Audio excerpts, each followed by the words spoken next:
excited to discuss our topic today, which is all of the ways that you can influence training with brand storytelling. This is a big topic. It was something that came up at a chart conference that I went to, and I really wanted to discuss it even. All right, without further ado, I'd love to introduce our panelists. I'm going to kick it off to Kate. Thank you for having me, and so glad you all are here. My name is Kate Edwards. I am the founder and owner of Kate Edwards and Company. I am a consultant in the hospitality field, and I focus on customer service, customer experience, and then also on leadership for owners, operators, chefs, anybody on the hierarchy of a restaurant or high-touch company. I like to say that I'm a restaurant lifer. That's because I started working in restaurants when I was in college and just kept going. I had some great experiences sort of building my resume, working every front of the house position in some very cool restaurants in New York City. I spent a lot of time at Balthazar and working in McNally Land, as we like to say. I also worked for Thomas Keller at Per Se. I worked for Jeffrey Zakarian. And in 2007, I launched my own consulting firm with the mission to help restaurateurs really help their teams. And so what I like to say is that I help the people on the inside of your company impact the people on the outside of your company. So that includes, like I said, some service and some training. Because I love service so much, and I've really done a deep dive on it and even taught it. I taught for 13 years at a culinary school here called ICE, in which I taught restaurant management, which is where I know Deanna. I really got a feel for how I look at service, which is I think somewhat unique, although people who've read my book say that's actually the way they think too, which is always very reassuring. But I wrote a book in 2015 called Hello and Every Little Thing That Matters. And it really is dissecting that customer experience and understanding what makes it so, so powerful. When I'm not doing that, I am coaching leaders. I am giving or sharing with leadership classes and training seminars. And basically this here right now is my happy place, just sharing things, what I know, and learning from others in the room. So the person I'm excited to learn from today is Angela. That's so sweet. Thank you, Kate. Thank you all for having me and for being here. I'm Angela Gintz. I use she, her, hers pronouns, and I'm the Director of Learning and Development at Salt and Straw. So if you are unfamiliar, Salt and Straw is an ice cream company. We're based out of Portland, Oregon, though we have locations all across the West Coast and in Florida, and growing.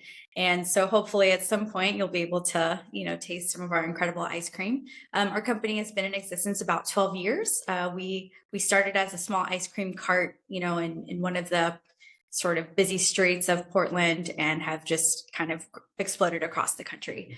Something that we really value as a company is legendary hospitality. And so that's something that drew me here to this role. I've been at Salt and Straw almost 2 years now.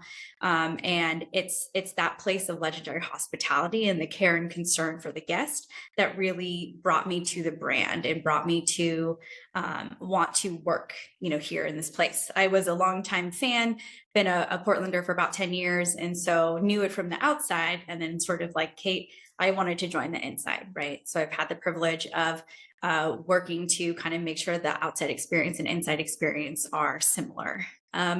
For me, I actually do not come from the world of hospitality, though have been a great, enjoyer of it. I come from the world of education. So my education and profession before this I really identify as an educator. So, moving into training and learning and development really was a natural fit for me. I get the honor of working with our team members, not only on the front line and do, sort of the nuts and bolts training, but also in the career pathing, career coaching, leadership development, management development. And those are the things that really kind of keep, get me excited to wake up in the morning. My prior life working with college students was really in that sort of social emotional learning and development space. I like to say, as a former college housing professional and former sort of DEI mentor leader, I worked with students in everything in their life outside of the classroom. And as you can imagine, for college students, that 18 to 25 age range, really, there's a lot going on outside the classroom. And so that was a really natural fit in being able to be very fluent in the life of that age group of folks, as that is or at least for us, and I think nationwide, that's a pretty large chunk of our front line. So it's been really cool to kind of work with that same age group, but in a totally different setting. Though there's a shocking amount of things in the college space and in the restaurant space that are very similar. So just grateful to be here today. Excited to hear, some thoughts and ideas from you all, and to share this air with Kate and Sarah. And just so thrilled to be connected to Opus. Thanks. Thanks, Angela. Thank you, Kate. I truly have said this before, like the dream team of panelists. So let's dive into the session. Here is what we're going to cover, what you'll be able to walk away with. We're going to talk about branding culture within an organization. There's so many different ways to define brand and so many ways to define culture. Let's get really specific in terms of how we talk about it and how that impacts training. Sharing best practices and real life examples. So I hope that you're comfortable sharing, anecdotes from your own experience and ways that you think brand has really made an impact in the employee experience. And then also, let's explore the influence of brand in training with a real example. We'll do an exercise with Angela showing off something that she's rolled out at Salt and Straw, and it's a really great way to get people engaged, but also how to incept brand in really small facets of the employee experience. Okay, so I want to open up the floor. How do you define brand? And when you registered, you had to submit some of your favorite brands. I'd love to hear firsthand from anybody. How do you define brand personally or in your own organization? So in the registration form, we asked, what are your favorite hospitality brands? Excited to share some of the responses. So we love a good word cloud at Opus. You can kind of scan and see a lot of recognizable names. The top 4 brands that came out were Marriott, In-N-Out, Shake Shack, and Chick-fil-A. I think, it's popular for fast food brands to come out on top. They have such a large presence. You see them probably every day. You see it on your way to work, or you see it on a billboard. Kate, Angela, do you have any takes on any of these brands? Are you surprised, or do you want to call out anything from the word cloud? Yeah, my husband, in transparency, has worked for Marriott for 18 years, 17, 18 years. So I'm naturally a big fan.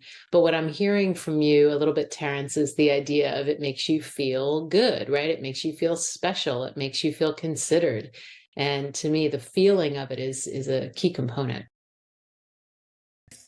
Well, and I think too that like sort of racking up points, I know the more that I've traveled now with work, the more that it sort of reinforces that work-life balance, right? Like I rack up points and then I can stay, for a vacation or a wedding or something like that, which I have done. And so it's kind of like, oh yeah, my work life allows me to have balance in a tangible way, which I love. I also want to just comment on In-N-Out, just because as a lifelong West Coaster, I'm an avid In-N-Out, fan, and I've had many a debate with folks who are more loyal to other burger chains. But I will put my bias out there. I am pro In-N-Out, so support and stand anyone who else does that. Yeah, as an East Coaster, it's not a lexicon of burgers, but I know people who are like you, very brand loyal. So I'm very curious, what's all the hype?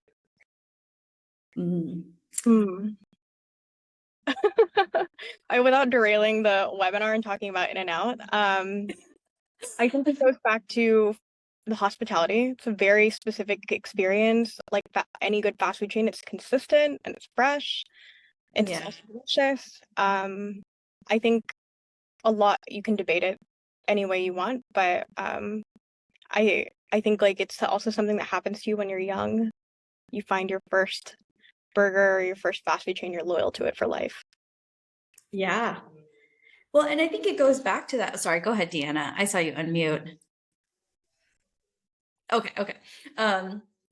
Goes back to that idea of feeling, right? How you feel when you're interacting with it. And so I think to the question of how do you define brand, like feeling is so much that comes a part of it, that you feel welcome, when you go into a restaurant, or you know what to expect when you go into a Starbucks or whatever. And I think that goes to a lot of different types of things. I know that we, are in hospitality right now, but with an apparel brand, retail, other kinds of things. It's like, oh, I wear this because it makes me feel good consistently, or, whatever the case may be. And so it's not only the like logo and the story and all those things, but the feeling, right? And I think that just from working with brand and marketing colleagues, the last couple of years, it so much tries to go to that, right? The feeling, the memory, the nostalgia, that kind of thing. So I feel like there's this fully, sensory experience when you think about brand. 100%. And I was gonna say I didn't pick Shake Shack, but I did list Union Square Hospitality Group, which at one point was part of Shake Shack, and I have forever loved Union Square Hospitality Group just based on like what they stood for, and how clear the founder was on kind of his direction and like the foundation of his restaurants and Shake Shack, and how he treated his employees.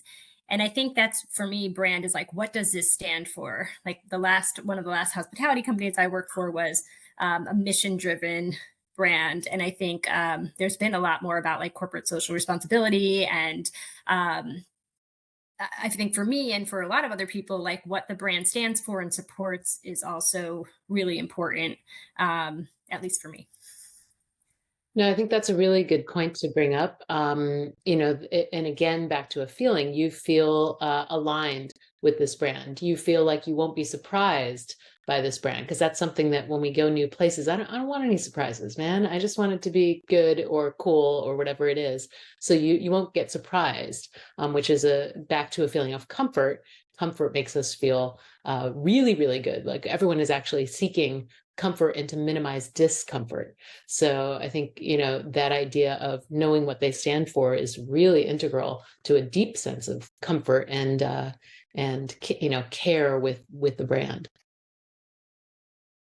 Absolutely. And I know that this, so in, 2020, when there was a lot of political movement in Portland. I remember at that time I was, deep in the DEI space, and I just remember getting all these emails from different companies who really never commented on DEI issues. Like, we are, we stand with people, or we're so moved by all this action. And it's like, it felt really disingenuous. It's like, yes, it was good to make a statement on it, but it felt really disingenuous because their brand or their leaders weren't clear on that being, part of their focus. And so then it felt really, quite frankly, capitalistic and, just trying to be part of a moment when intentions are good, but really that alignment and that value proposition being upfront and being that really being woven through everything you do is so critical. Like that authenticity piece could not be more important, in my opinion, especially in this conversation about training or, anything brand. Amazing. Okay. I love this discussion. It's teeing up the rest of the session so nicely. It's like we planned it. I'm just kidding. We didn't. We did plan it. So as Harmony mentioned, a lot about brand is starting with a story. And actually, one second, before we dive into brand and storytelling, I'd love to just stop sharing my screen so that we can see all the speakers in one place. Hope this is okay. But brand often starts with a story. When you join a new job, it's not uncommon to get the whole story of why it was started, when it was started, who the founders were. And Kate, I'd love to kick it off to you. Storytelling is hugely important to your role and to your clients. How do you approach storytelling when you talk about it with your clients? Yeah. Well, that's something I didn't even mention in my intro, but I do a lot of mission and values work for clients. And that gets back to, what are you really delivering? What are you really in the business of? And I think of the mission is that North Star for your business, that no matter when you come to a tricky decision, you can look at the mission and say, oh, I know what we have to do. Oh, I know what we stand for. Oh, I know the direction we need to go. So trying to define that mission starts with the story. What's the origin story? What is the story that you want to tell the people that are working for you? What's the attachment point vis-a-vis the story that people can get on board with. Because you can tell people, this is what we do, but that's not as compelling as, this is where this idea came from, and we want you to be a part of that idea. We want you to continue the legacy of this idea or of this place or this even food brand. So like Angela, you have like one food, right? I love concepts like that, because it's like deep storytelling. Like, we're committed to one type of food. So yeah, the story really is the sticky part. The story is the people part, because otherwise it's just business and it can be sort of cut and dry. There's not as much room for attachment for your team. Angela, I know that Salt and Straw is an ice cream shop. Storytelling goes down to even like the individual flavors. How do Yes. you look at storytelling with, like, say, a new scooper? Yeah. Such a huge thing in our company. And, all the Salt and Straw folks can attest to this, that, our founder and CEO often says, we're not an ice cream business. We're a human connection, full face attention company that happens to serve great ice cream. And so it's really built into the fabric of our company. And we really, if you go into a shop, right, you're there for one thing, and it's ice cream, and you can expect, sort of to get the ice cream. But what you don't expect is to, create an authentic connection with a scooper, and for them to tell you, about the ingredients, about the cows that were milked to create this ice cream, the companies that we worked with to, harvest specific chocolate or specific ingredients. So for example, sorry, I get really excited about this. So for example, our Halloween menu currently, one of our most talked about and most sampled flavors is our Don Baguito's creepy crawly critters, and it has real crickets in the ice cream. And so, it's one of those sort of fantastical, blow everyone's minds type of thing. And people come in because they're like, whoa, crickets and ice cream. I wouldn't, what is that about? So they want to know the story. So the story actually really kind of compels them to come in, but they happen to get great ice cream afterward, right? And so that's one of the things that we really try to teach a lot in our training programs, that you're really not a transactional sort of scooper.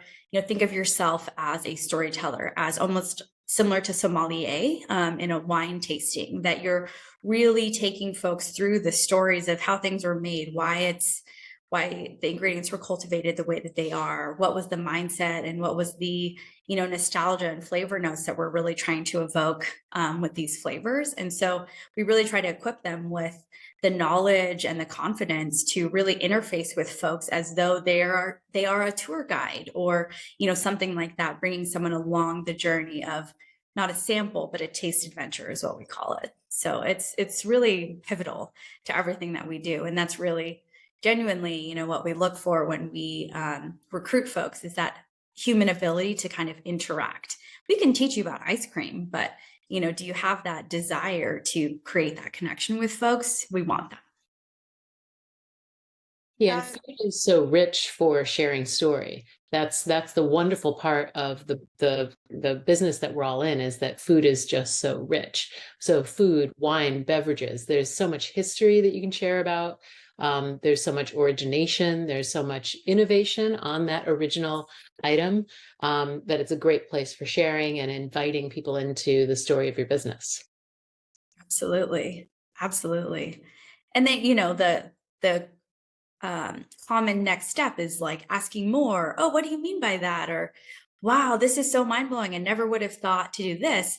But then you can say, oh, if you think that's good, try it with a little bit of our olive oil flavor and see how it pulls out these other things, and then you can tell more stories. Or, you don't even, and we tell our teams, you don't even have to, I mean, we want them to know a lot about the flavors, but you don't even have to know about the exact menu details itself to be able to say, oh, this tastes like, my birthday last year. Tell me more about your birthday last year. Great. Like, who was there? You can still spark something, even if it's not even about the food anymore. And that's sort of where we hope folks to go, is to take it beyond the food. Kate, in a separate conversation, you mentioned that like storytelling is a great way to get people included, and you had this incredible example about your times working at Balthazar. And when the chefs would kind of give off a rundown of all the dishes, you as a server would have to be able to kind of take that story and make it your own in order to introduce it to guests. That's right. Yeah. So Balthazar, for those of you who are not New Yorkers, it's a very classic French brasserie. And like even all the wines on the list are French. So it's like when you go there, you're getting an education in French food, French wine, and even French culture. Because when I first started there, all the servers essentially were French or French native speakers. So as a American chick, New Yorker, I was like, how do I make it seem authentic? For me to be there too, for me to wear the outfit, for me to be a server side by side with these folks. And something that we did, which is very common in our industry, is in the pre-service meeting, everyone has to go around and share how they tell the special. Now, for managers in the group here, you're all like, oh, I know, and everyone hates it, right? They're all just like, I know how to tell the special. But something that's really powerful about that. So when I was there, we had one special that was available one night a week, and that was tripe. Now, many people grow up eating tripe. I was not one of those families. We did not eat tripe. So here's this item, and I don't have a lot to say about it. So I listened to the people in my group sharing their story about tripe. And one of the women is, she was an Italian, native Italian person, and she had worked at the restaurant for a long time. And she told a story about her mother who used to make the tripe, and the tripe was so good, and it was the thing they all looked forward to, and the flavor. And I'm even like getting hungry thinking about the way she would describe it. But even just hearing her describe it gave me a feeling for how like elemental a dish like this is in any sort of European cuisine. And so when I went to my tables, I can't tell the same story. I can't say I grew up and my mother did this thing. I can't, but I can say, you know, the people who grew up eating this say it is legit. It is the thing. It is so like true to what you might remember from childhood or something that your grandmother would make. And so, you know, I couldn't share the same story, but by relating someone that I knew, it made it come to life a little bit more in my telling of it. Because otherwise I would just be telling a special. We've got the tripe and this, that, and the other thing, which isn't really doing the tripe any justice. So by sharing story, by sharing the way people interpret the story, is really a great way to authentically hear how to own it and how to make it into your own. I love that. There's clearly a chain of command from that first story originating to you being trained on it to tell it. And then now the guest gets to walk away with that. That's right.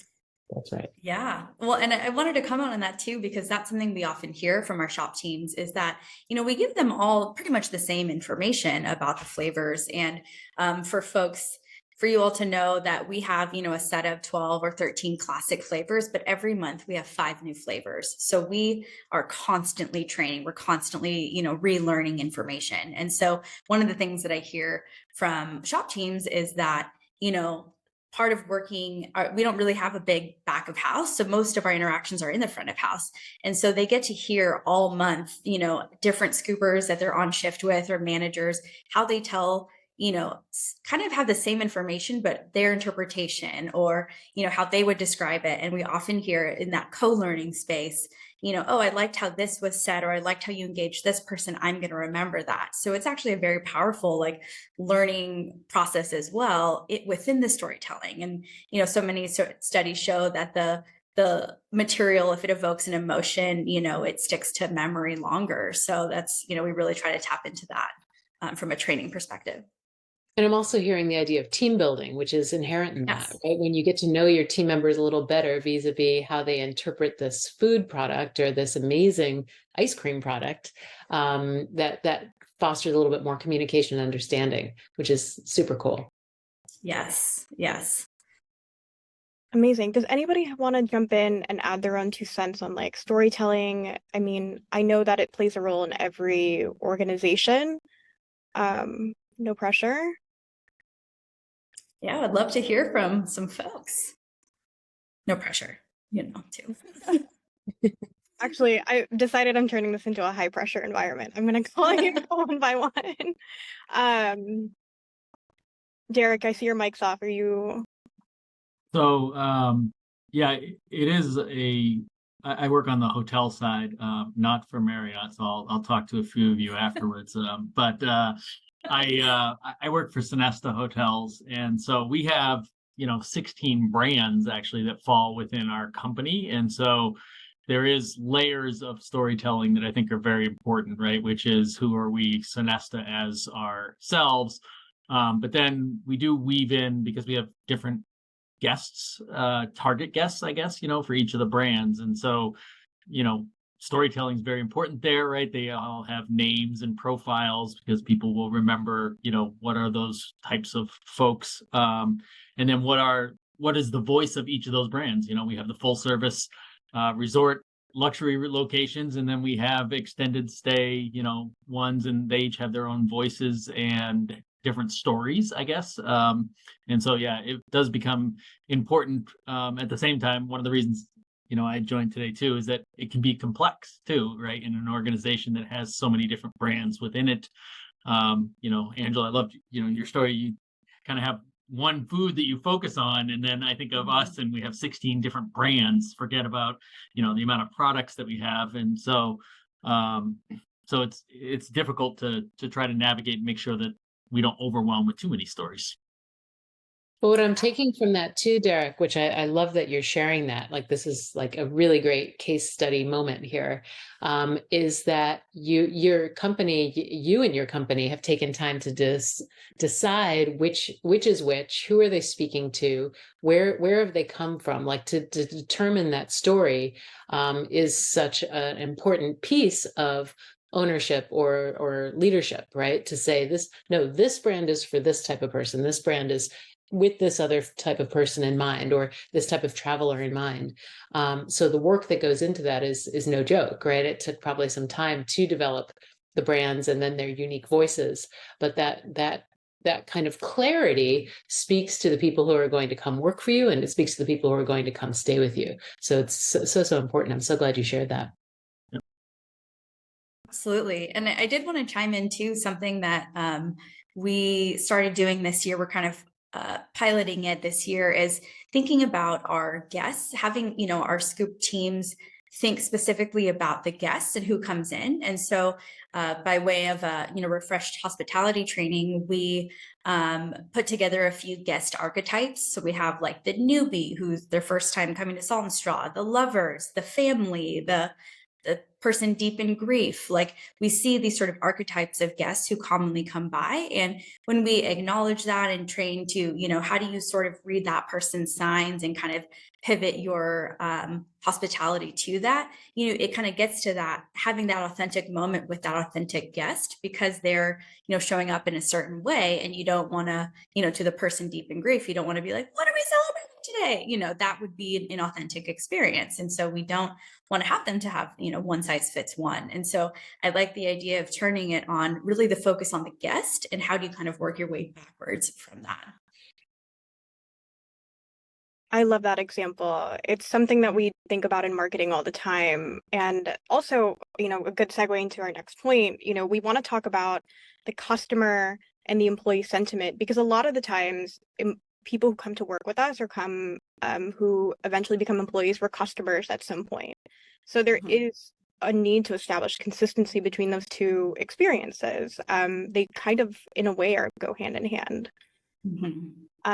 So Angela, I'd love to kind of ask you, when you think about how you want a customer to feel when they walk into Salt and Straw, how does that mirror like the day one of training for like a trip through classic flavors? Yeah, great question. So glad you asked it. So, when we have guests, when guests enter a Salt and Straw shop, we want them to have this sort of full sensory experience. Oftentimes folks will come in because they smell the waffles baking from down the street, and so they're attracted to come in. So they're overwhelmed with smell. They see the beautiful, textures of our, very bespoke designed shops. They hear the greeting, they taste, the ice cream. And so we talk about this very full, heart-centered, human-centered sensory experience for guests. And so, from that place, we want to, that's the, important thing about translating that to the day one of someone's employment, to someone's first day of training at Salt and Straw. And so, after going through sort of the necessary, check your ID and compliance things, we have them day one, have their trainers take them through a full taste adventure of all the classic flavors. So a taste adventure includes, describing, sampling, describing where the flavors come from, what it tastes like to them, what it reminds them of, what it pairs well with, all this kind of stuff. So we're essentially modeling to them, like, if they've never been to a Salt and Straw before, this is the experience we're going for. And this is always going to be our sort of bar for what we expect. And then from that day forward, it's like they're feeling welcome. They're tasting the ice cream. They're feeling welcome. How many jobs can we say that we have that we're paid to eat ice cream and paid to talk about it, right? Not very many, but that we want to ensure that same level of hospitality that we expect for our guests, that we're expecting for our team members on the inside. And that is sort of the goalpost for all of us. I know some of my colleagues here in the HR people operations team, that's always our ideal, that every process, every policy that we put together, every practice that we have, even as small detail as, letterheads and readability of our documents, that we think about how are we making somebody else's day easier? How we talk a lot about internally about being day changers for our guests, day changers for each other. So how do we make each other's day to day a little bit easier, a little bit better? And we try to model that in training. And, as we are growing and, to Derek's point, as you scale and as you expand, it really is very challenging, and so we're having lots of conversations around where is that authentic storyline in all of it, because we can't give that, full-faced attention to 1,000 people the same way we could give to 10 people, but there's a way to do it somehow. So how do we, authentically give that and scale it, at the same time? And so, I don't remember what the initial question was, but how it's both the training. I'm sorry. I was definitely trying to get excited. How does the customer and like the employee experience kind of mirror one another? And I think, because we start out as fans of the brand first, I think about a lot of the brands that I've loved. When I've really been obsessive, I'm like, oh, I want to work there. Like, I want to be part of what they're doing. By show of hands, has anybody else felt that way? Yeah. Noticing, I just want to also ask, like, with the brands that you submitted as like your favorite hospitality brands, would you want to work there as a result? Well, But I'll share this. So I can't say that I want to work another place except my own company because I just what I do. So that's why I didn't raise my hand. But I had an experience when I was on the job market years ago where there was a hotel brand. They were hiring for managers, and I was like, oh my gosh, like to work for them would be so, so cool. And I had just gone to one of their locations for my honeymoon. So I was like all primed and ready to fall in love. In fact, I was already in love, right? I was like courting this company in my mind, like I'm going to work here. And the guest experience was very different than the employee experience. And, I had to go through a back door. The back door was sort of hanging off the rails. The people who were walking there were just walking by me like get out of my way. I check in with the security desk and given an up and down, like, are you packing heat? And I'm like, I'm just here for a job interview. Taken to the HR department, and I'm told to wait. And I sit next to, this was the thing that really stuck in my mind. I sat next to a water bubbler, those ones with the big tank on top, and it was filthy, covered in fingerprints.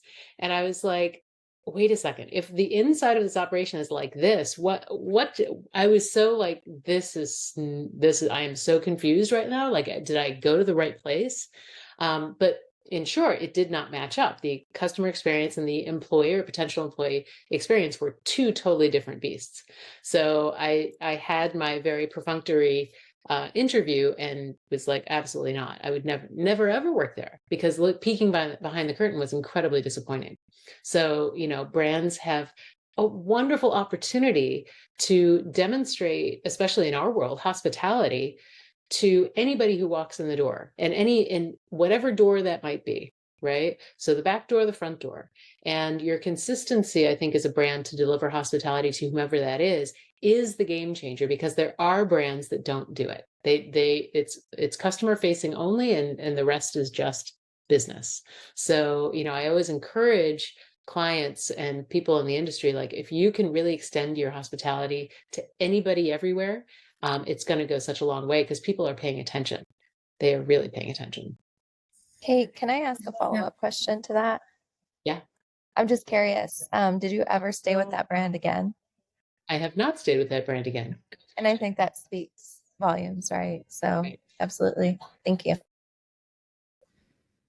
It's so interesting. Like, I had mentioned Union Square Hospitality Group as like my favorite hospitality brand, and it's been like that since the beginning. And I remember when I went to see Danny Meyer at his book release, and I went up to him and I was like, I am going to work for you one day.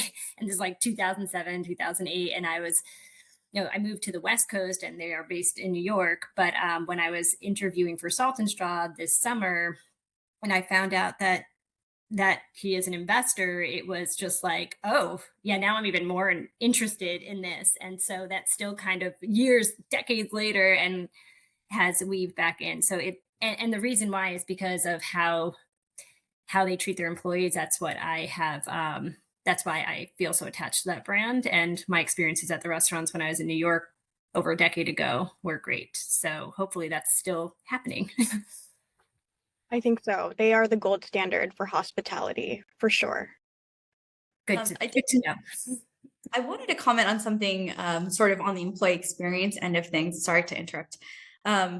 The idea, something that we're talking a lot internally about is just understanding the habits and demographics, right, of our coming generations coming into the workforce, right? And, seeing this generation as very, crowdsourcing knowledge, very open and honest, and, we'll go to online reviews, TikToks, LinkedIn to share feedback before telling it internally to, a company or up, the corporate chain or whatever. And so I think that's something that really fascinates me, is that, we're sort of like I think gone are the days when the sort of like curated external image is the only thing that's out there about you. Like, you really can't control the TikToks, the reviews and all those kinds of things. And so I think even more so, it like puts employers on notice to like act right and do right, because A, people are watching, and B, people are talking, and documenting and filming and that kind of thing. And not to scare people, but like just further reason to be like, if you say you're about it, then be about it. And people are watching. And so I think it's just an important element, for us to wrestle with as employers, to be very aware of that level of transparency, which I love, but it's challenging, right?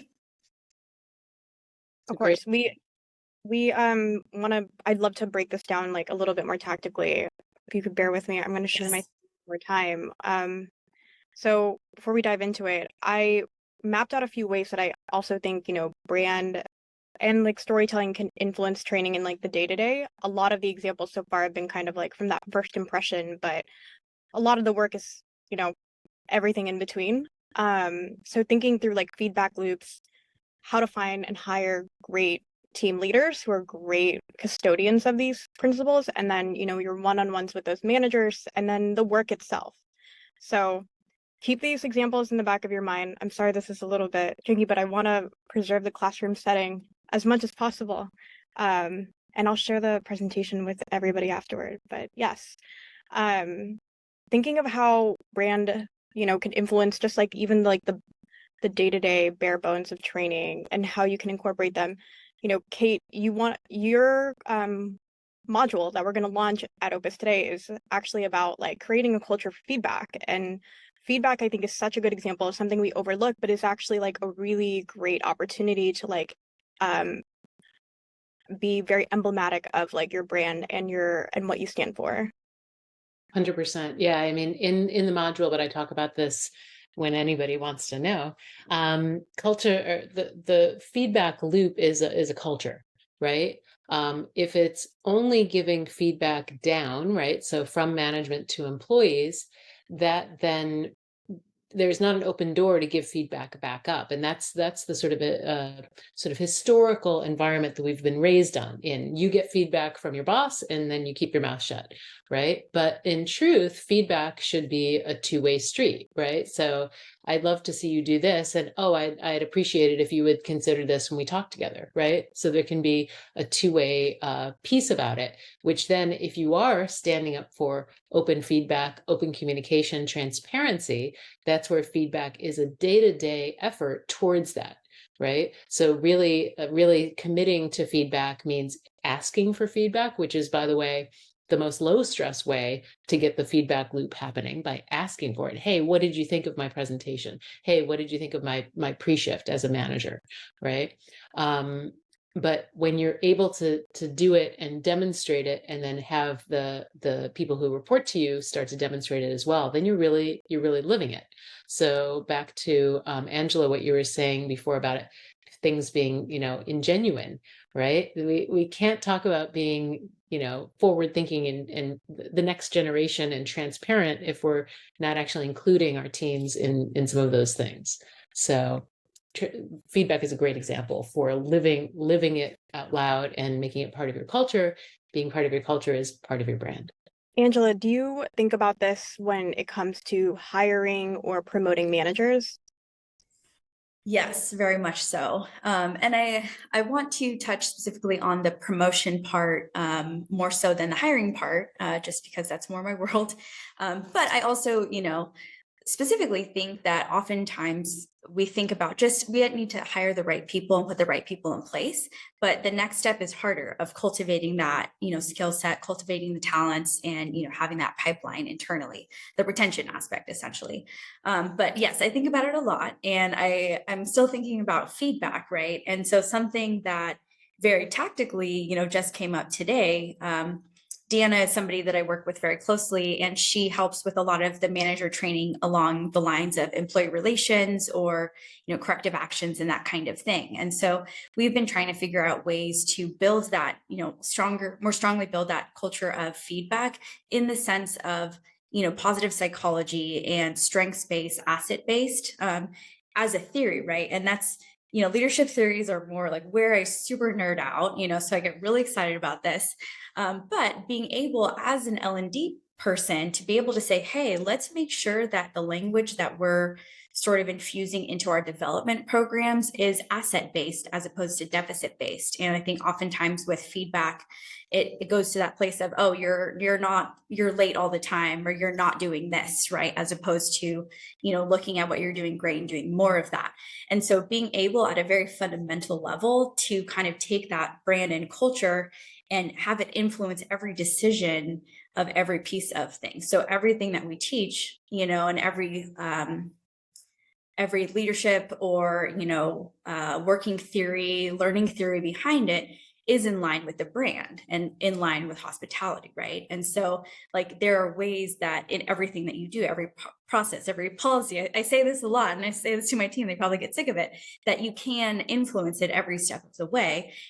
So that you can create that authentic experience. Because if we're saying, hey, let's coach each other, let's give each other feedback, and your culture of feedback is you suck, you're terrible, like how is that in line with your values? And how is that in line with the story that you're trying to portray to your guests or externally? And so I think in a lot of ways, like every time you can make a decision about how you do things internally, you vet it through, is this in line with our values? Is this in line with what we want to be, who we want to be in 10 years, what we want to be known for? If our company was, in the headlines today, we'd be proud of this, kind of thing. So yeah, there's so many tactical ways to kind of ensure that brand and storytelling are really infused into everything that you do. And I'm going to build on that, because when you can truly give and receive feedback clearly and with grace, that also makes for a more empowered staff, because now they can say something, they have a model for how to say it properly, because you're saying it in that asset-based way. They have the model for doing it well, and now they get to try it themselves, which then primes them potentially to move up. So now it's become even more of a sticky brand, more of a sticky environment, because, oh, I can see the future here. I can see how this works. I'm getting the positive example. And I'm part of the positive example. So that, goes back to what makes a brand really sticky or engagement high. It's all these things being replicated again and again and again in all different shapes and sizes. Yes. Thanks, Kate. Quickly, we are coming up on time, just trying to be mindful of the clock, but I do want to show off a piece of training from Salt and Straw. You mentioned we talk a lot about taste adventures and ice cream, and Angela was thoughtful enough to share, this is how you kind of blend the two together in your new hire training. So Angela, if you want to. Yeah, totally. I can touch on this briefly because I know we are coming up on time. So I just want to note, so we have started using Opus this year, and I think the training folks can understand the pain of going from PowerPoints, to an LMS. So we've been super thrilled with Opus, but we have our Opus modules, but then we also have a, trainer's facilitators guide for the trainer kind of to work alongside the Opus modules. And so this is a snippet of their first day. They go through a handful of modules in Opus, but one of the, maybe like the after lunch session is to take the scooper on a full taste adventure. And so you'll see that they're prompted in the trainer's guide to take the modules and then to show them the little show emblem, bring the trainee on a flavor taste adventure, show them how a taste adventure can transport them and provide a transcendent experience. And these are kinds of things I laugh because we purposely, try to put these sort of big concepts in front of them to really show them the pie in the sky, the ideal is set. And then to really debrief with them and engage them in a conversation. Why is it important for team members to regularly taste them? Why do we focus on, creating taste adventures for all guests and then having them react, like what's salty, what's sweet, and often, and granted, I'm new to the hospitality training world, when I talk to other colleagues at other brands, it's different in the sense of, so often the first day of training is very transactional. It's very, do this, work here, put your jacket here, do this with the menus, fold the napkins this way, and so we purposely wanted to disrupt that your training experience reminds you that you are a human with preferences, with a story. And these are the things that we want to build those connections between team members and to just maintain your humanity, even though you are an employee.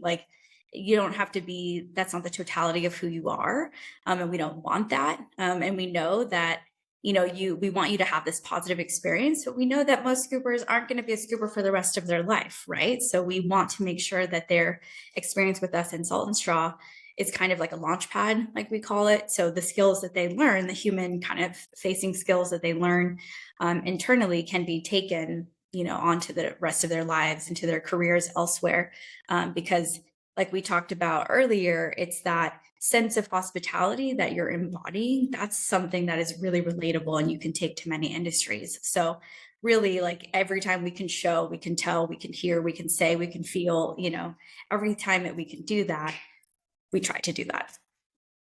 Thank you, Dee Dee, also for joining. You gotta hop. I know we're coming up. I was just indulging way too much in the conversation. Kate, I do want to give you the floor. We talked a lot about feedback and I'm so excited that your module's finally here at Opus. I took it myself. It's fantastic. Do you want to talk just a little bit about it? I know that you have videos and so much involvement in creating the course. Yeah, well, first of all, thanks for allowing me to host with you guys. I really appreciate the technology. It's really a fun way to develop a course. But yeah, what the course does is allows entry-level managers or even more seasoned managers who haven't had a primer in feedback to learn what feedback is, to learn how to invite it, to learn how to give it, and also to understand that for so many people, feedback is fraught. We have very bad experiences with getting feedback. To Angela's point, sort of like, you suck, you're terrible. So we shrink. So the idea is to understand that, so we can approach feedback in a thoughtful, caring way, which is really the way we want our teams to feel when we're giving them insightful information. So there's 5, I forget the wording, 5 modules in the course. 5 courses. sections. 5 courses in the module. There's 5, filled with emojis and GIFs. And yeah, it's really a really great how-to for somebody who wants to know the best ways to go into a feedback session and how to, again, ask for it for themselves. Amazing. I know, it's really awesome content. Thank you so much for coming, Albert. Really appreciate you attending the session. All right, we are just about to wrap. I had one question that was submitted before the session that I really would love to get addressed. So I think that she's still here. Pose for you, Kate and Angela. What do you think of including our employees themselves in brand storytelling? And to what extent do you think is advisable? This person would love to add lessons from expert employees and wants to get their approval first, but was wondering what you think, how effective this is. 2 thumbs up. Love it. Yeah, agreed. Love it. I think it only solidifies the authenticity piece. If you're hearing, I mean, I think it's kind of back to that like generation of reviewers, right? If a brand tells me that they're great, I'm gonna be like, okay, let me see what the internet says. And if the internet says they're great, then I'm gonna be like, okay, I'm gonna try them, And so like having the people super on the front, on the inside of what is happening, speak to it authentically, that to me means so, so much, because like Kate's story earlier, who knows what happens behind the curtain? But I think to the questioner's original point, I'm huge on consent. So like definitely do not, take advantage of your employees in that way or put them on the spot. If they consent to it, then great. If they want to, grow or be visible in that way or grow their public speaking skills, like there's always a developmental place to approach that in, and not to just tokenize them or, abuse their voice in your organization. So definitely be thoughtful about it. Amazing. Okay. Lastly, that's all we have today. Thank you so much, Kate. Thank you so much, Angela. What's next? A recap will come from me.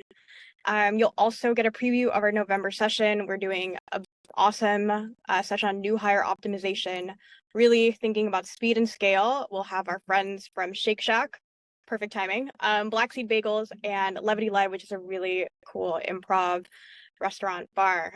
So sign up for our newsletter to stay in the loop. Otherwise, you'll totally get it packaged with this recap. I'm gonna go and stop sharing my screen. There's only like a handful of us here left. Thank you so much for your time. I really enjoyed this session. I love it when it's like smaller and like a tight-knit group. And this is, yes, the dynamic duo. It was a pleasure. Thank you. Yeah, open if there's any questions or anything. I don't have a hard stop, so yeah, same. Happy to keep chatting. Always. Bye, Emily. Thank you. Bye, Emily. Sorry, I was saying I was interested in the feedback loop, Kate, that you were mentioning. It's definitely like a culture that we want to develop. We have a lot of younger managers, and I feel like sometimes, I feel like there's a certain level of confidence you need to have also to ask for feedback. And so I don't know if you have any tips in that area for younger, very green managers, and how to kind of help them build that culture of feedback in their shops. So asking is the path of least resistance. So giving feedback is very scary, nerve-wracking for everybody involved. But when you say, hey, I just did that stand-up meeting, like, what did you think of it? But I'm going to add to that. You want to be specific. What did you think of my presence? What did you think of my the way I really tried to keep eye contact? Did you feel that? So be specific with asking for what you want to hear back from, because sometimes you just say, how was it? people don't know exactly what to say, that because they want to be sensitive to you as well. So the more specific you can be when asking for it, is you'll get much more clear responses. Also, that being said, it feels scary to ask, but people, when someone asks you for feedback, you're like, oh my gosh, yeah, tell me what you want to hear about, and I'll tell you what I think it might be. People get very, very thoughtful, and they show a lot of care. So it's kind of a cool position to be in, to ask for feedback, and that's a skill you can start to build. Absolutely. And I think it does start with like building a trust and relationships before you are even able to ask for that. Right. So the best is the more seasoned person to ask the newer person for feedback, right? You're showing them this is something that it's not so hard to do, and it actually, I learn a lot when I ask people, what did you think, right? What did you think of XYZ? So that's a nice way to model again, that behavior or that action, being specific, and then including them in it so they can see, oh, this isn't so scary after all. Well, and what I like about that too is that, when you ask about those specific elements, then you're planting that seed of, oh, I didn't even think about eye contact when I'm giving or receiving feedback. Oh, I didn't even think about how my presence could impact that. And that's something that, I hear from managers like, oh, I didn't even think about sitting or standing when I'm delivering hard news, or writing versus talking, that kind of realization of like, in their learning process, you're planting that seed of, here's things to look for before you go in hot with, let's give someone feedback, like, whoa, that's scary. And I think that's what we see, with our greener managers. Right. It's true. Don't go in hot. No bueno. Everybody, Katrina, Deanna, Terrence, Kate, Angela, thank you so much for attending. I'm going to get started on this recap. There's a lot of ground to cover, and there are pieces of the presentation that we didn't even, I honestly just want to share the outline with everyone. There's so much good content, and we should all get drinks. We should all, we should all go to the cafe, martini, some French fries, bask in that beautiful dining room, and Well, I just want to eat ice cream right now. I don't know about you. I know. I'm gonna stop recording. Oh gosh. Stop recording. Now we're just hanging out.